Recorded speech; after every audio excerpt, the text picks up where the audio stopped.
Here at Victoria Park, but I understand it's also flowing at the MCG, where Peter Landy is standing by with the highlights. Peter, to you. Thanks, Ian. Well, there are still emotional scenes here too at the MCG following the Magpies' 14th premiership. And indeed, I wouldn't mind owning a pub in Collingwood tonight. The Pies were absolutely magnificent as they restricted the Bombers to the lowest grand final score since 1960. Drew Morphett has the highlights. Shane Kerrison replaced Alan Richardson in the selected side for Collingwood. And when legendary coach Alan Jeans tossed the coin, Tim Watson had the first victory for the Bombers. Kerrison celebrated his late inclusion with the first score of the match, a behind after a long bounce. Danaher getting back first. We'll see it over the line. Salmon's height proved an early advantage for Essendon, and he was giving Christian the slip.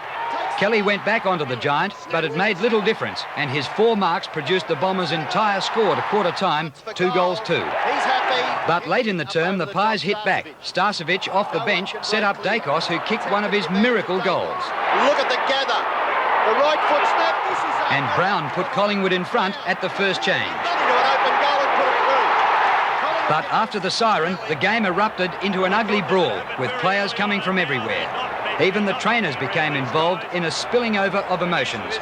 Out of it, Gavin Brown was left knocked cold, and even though he recovered, he was relegated to the bench. In the second quarter, the Pies went on to kick 7 goals without reply from the Bombers. 3 were from 50-metre penalties. Krasiska kicked a great goal on the run to give Collingwood a 14-point lead. Krasiska heads towards goal. They piled on the pressure, aided by the scragging of the Essendon players, and built the lead to 35 points. The only goal for Essendon in the second quarter was one of the goals of the season by Derek Kickett, who snapped blind but truly. And with Essendon still playing the man, Barwick goaled from the third 50-metre penalty for the quarter to lead by 34 points at the long break. At the start of the second half, Terry Danaher gave away another one. Starcevic was forced off the ground, and McGuan took the kick after the 50 metres. McGuan shoots the goal. Brown heroically came back after a quarter on the bench and immediately dished it up to Danaher. Dacos kicked another miracle goal on the run, this time with a banana kick for a 46-point lead. This is where he's at his best. The Bombers came back with 2 goals in a minute after marks by Somerville and Grenvold, but it was a short revival. Things weren't going well for the Bombers. Thompson's hand pass straight into the arms of Brown. The last quarter was goalless for the Bombers, but Kickett took one of the marks of the year to go with his earlier goal. Madden typified the Bombers' fate, kicking into the man on the mark, and Barwick sealed it for the Pies with a great snap which sent the Collingwood army into raptures. A rare show of emotion by history-making coach Lee Matthews as the game was well won. Captain Tony Shaw won the Norm Smith medal, the first captain to do so, and Matthews turned a playing legend into a coaching legend, breaking the 32-year drought. Let's hear it for Collingwood. At last, the Pies. Drew Morphett, 7 Nightly News. And indeed, the celebrations have just begun. We go to the Collingwood rooms now with Michael Roberts and Peter Dacos. Well, Peter, you've been around a long time. How does it feel after 32 years to finally get that flag?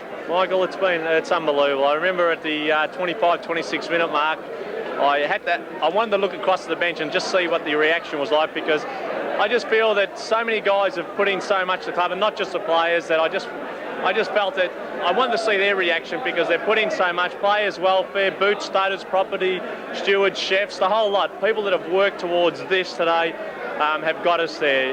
It's a fantastic feeling, and you know, I suppose in a way it's erased all the bad memories that we've had, 77, 79, 80, 81.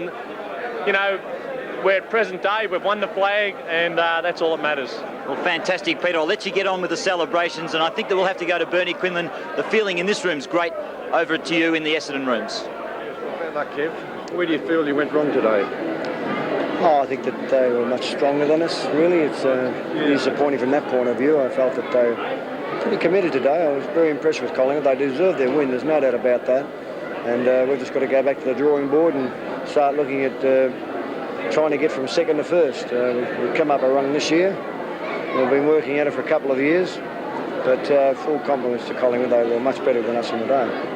All right, well, that melee about quarter time, did that throw the side out? Collingwood seemed to settle better after the break. Yeah, they did, actually. It was disappointing, but I thought we lapsed in concentration, and you know we were penalised 50 metres a couple of times, and when the Umps were trying to tighten the game up and get everything under control again. So that gave them a bit of a lift. They kicked a couple of goals in, and you know that probably just given that chance to keep going on with it. But looking at the overall game, there were many boys there that have really got a lift in our team to want to improve in the AFL for next year, and we're going to have to go back to the drawing board over the summer and our game next week in London, and start looking for a couple of players that want to go the next step in their footy career. All right, thanks. Okay, Kevin Sheedy.